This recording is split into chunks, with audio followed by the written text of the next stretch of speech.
देश के गृह मंत्री अमित शाह जी लगातार तेलंगाना की जनता को संबोधित करने के लिए और तेलंगाना की भ्रष्टाचारी, परिवारवादी, अहंकारी केसीआर की सरकार का पर्दाफाश करने के लिए आते रहे हैं।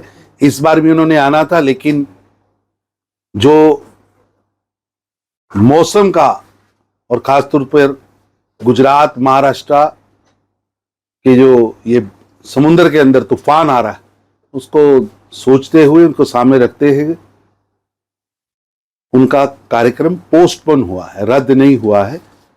वो जल्दी ही उनका कार्यक्रम सभा खम्मम में ही होगी और वहां आकर वो खम्मम के लोगों से बातचीत भी करेंगे और सरकार को का पर्दाफाश भी करेंगे। ऐसा है, जगत प्रकाश नड्डा जी पूरे देश के अंदर जो 9 वर्ष की उपलब्धियों के कार्यक्रम, उसके अंतर्गत नगर कुर्नूल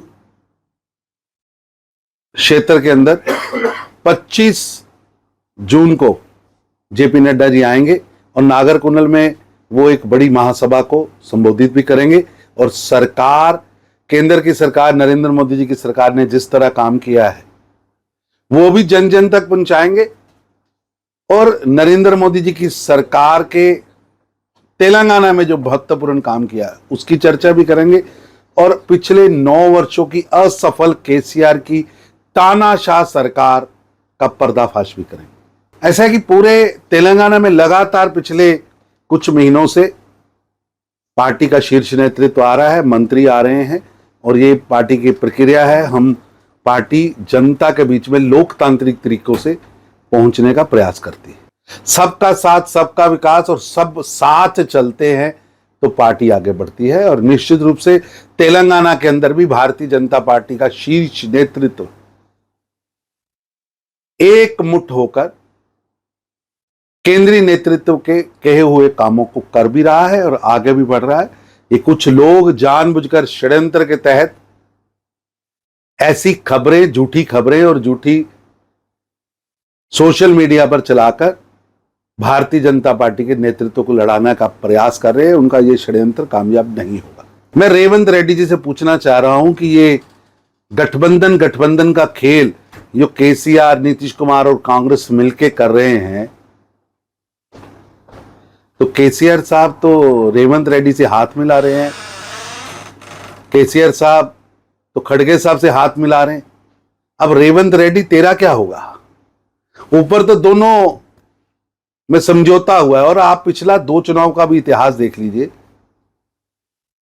पहले भी कांग्रेस जीत के आई और टीआरएस के साथ जाकर बैठी, 2018 में भी जीत के आई और टीआरएस के साथ जाकर बैठी। तेलंगाना की जनता जानती है कि कांग्रेस पार्टी केसीआर की, बीआरएस की बी टीम है। ये बी और सी का खेल खेला जा रहा है। तेलंगाना की जनता ने 2018 और 2023 और 2024 के चुनाव में प्रधानमंत्री मोदी जी के नेतृत्व में दोनों जगह पर आशीर्वाद देने का मन बना। भारतीय जनता पार्टी यूनाइट है और संजय बंडी हमारे प्रेसिडेंट है और पार्टी का हर नेता सम्माननीय है। पार्टी का हर नेता पार्टी को आगे बढ़ा रहा है, चाहे वो डीके अरुणा जी हों, चाहे जितेंद्र रेड्डी जी हों, चाहे किशन रेड्डी जी हों, चाहे इटलर जी हों, चाहे हमारे सबसे वरिष्ठ नेता लक्ष्मण जी हों, सभी मिलकर, विवेक जी हों, एक एक कार्यकर्ता, लक्ष्मीपति गणकापति मोहन राव जी हों, एक एक कार्यकर्ता सब मिलकर पार्टी को आगे बढ़ा रहे हैं। हमारे पास वैरायटी ऑफ लीडर्स है, शांति बहन है, वैरायटी ऑफ लीडर्स है, हर तरह के नेता हैं, हर समाज में से नेता है। भारतीय जनता पार्टी सबको साथ लेकर पूरा यूनाइट पार्टी एकमुठ होकर केसीआर की सरकार को हटाने के लिए काम कर रही है। इलेक्शन तक बंडी संजय और पार्टी प्रेसिडेंट रहेंगे। हाँ भाई साहब, पार्टी का एक सिस्टम है, पार्टी लगातार आगे बढ़ रही है, सब मिलके काम कर। ज्वाइनिंग हो रही है। अभी मैंने 2 दिन पहले अपने घर पे 3 लोगों को ज्वाइन कराया है, आप भी उसी में थे। ज्वाइनिंग लगातार हो रही है और पार्टी तेजी से आगे बढ़ रही है और आने वाले समय में बल्क ज्वाइनिंग के लिए लोग हमसे संपर्क में हैं।